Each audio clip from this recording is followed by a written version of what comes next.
మహాభారత యుద్ధం ప్రారంభం కావాలంటే ప్రతి ఒక్కరూ తమ శంఖాలను ఊదడం చేయాలి. ఈ శంఖాల నుంచి వచ్చే శబ్దం శక్తికి, సామర్థ్యానికి, ధైర్యానికి, శౌర్యానికి నిలువెత్తు నిదర్శనం. ఈరోజు కురుక్షేత్రంలో పాండవుల పక్షాన ఉన్న శంఖాల గురించి తెలుసుకుందాం. శ్రీకృష్ణుడి యొక్క శంఖం పేరు పంచజన్యం. దీనిని శంఖాల రాజుగా పిలుస్తారు. ధర్మరాజు యొక్క శంఖం పేరు అనంత విజయం.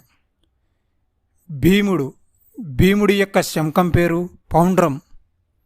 అర్జునుడి యొక్క శంఖం పేరు దేవదత్తం. నకులుడి యొక్క శంఖం పేరు సుఘోషం.